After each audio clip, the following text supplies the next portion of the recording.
Hey, this is Bobby at Copel TV Repair with a video for a customer who sent us a board to repair from LG 34UM65-P,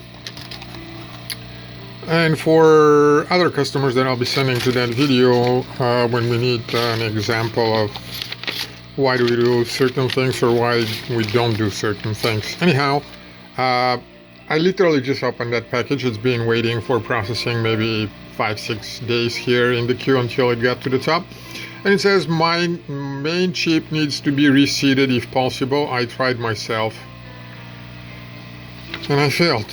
And this is the board. At first I thought it was packaged, but it's not. This is a high temperature resistance foil that it was wrapped with. And then I saw that the processor was in a bag. That's the first thing that I saw.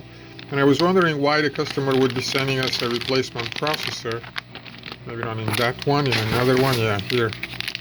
And only then I saw the board. First I saw the processor, and I thought, wow, how nice of them to be sending their own processor. Assuming we are the TV repair facility, we should be having them, and we do have them. But then I saw the board, and this is what I saw on the board. And to make the long story short, this board is not going to be repaired. This board is going to go to the junk. As much as you would like to believe elsewhere, it's not going to happen. We are good, and we have done damaged tracks, but not that good. Now there's a number of tracks here that, I mean, you can see the problem is that they've been ripped off. There's a number of them here. A number of rip pads that are not that big of a problem, those ones, because there's nothing going there, and that's not unusual. But then there is this, which I'm not even sure where it goes. And there is that here, which is pushed sideways and currently is over 2. Are there any others?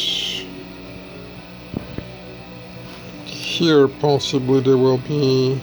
This is torn too. This should be ending with a circle. This is torn. That is way too much to restore. Now 1 or 2 pads, depending on the position, the size of tracks and things like that, might be doable, and many times it is not worth the time to go because it's a very delicate and precision work. And temperature changes everything, and it's just very labor intense, and it's still not guaranteed to turn out right. But with that many of them, this is a total loss. It's a total waste of time to try to be fixing that. And this is the usual outcome of people watching videos and trying things at home.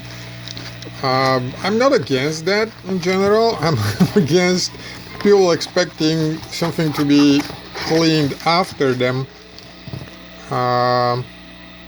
It usually ends up costing, should always end up costing way more if somebody else has to clean someone else's mess that was introduced. In this case, it's not even going to be possible. I'm pretty sure every repair shop will be turning that down as well. We're usually the type of shops that like a challenge, but lately we had so much work that it's not because of that, it is just way too much.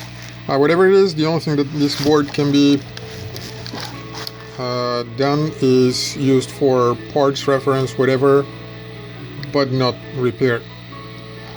Replaced is the way to go. So if you're sending boards, or if you're wondering, and that's for everyone else who's watching, not for the owner of the board, why we ask for more money when we have to repair stuff. I've made a number of similar videos that explain such things. Anytime we have to go after somebody else has done something. I just finished the board, a different board, in which there were 2 customer-induced problems, 2 broken connectors. Because of so many other things, I forgot to factor in that in the price and invoice them for the original board repair price, and they paid within 3 minutes. So from where I am now, it looks bad to go and ask them for more money. It was my mistake, even though they don't argue, and in their own letter they say we screwed up. But I did a mistake. I didn't invoice them properly for the extra time because I was attending to 5 other things at the same time, and it's my fault, and I'm going to eat that loss. In this case and in many others, when we ask for more money or we tell you that something cannot be done, it is because it is costing more money. Like in this case, if we had to fix something, right? If there was one track or maybe 2, depending again where they are, is it possible to go and patch the solution? This is so badly messed up, it is absolutely not worth it. And generally the whole approach to it tells me there may be more problems that I'm not seeing. You either do what you either know what you're doing, and sometimes it doesn't work out well, but when it doesn't, you kind of know by the signs what it is. Anyhow, thanks for the time, and best of luck with your repairs.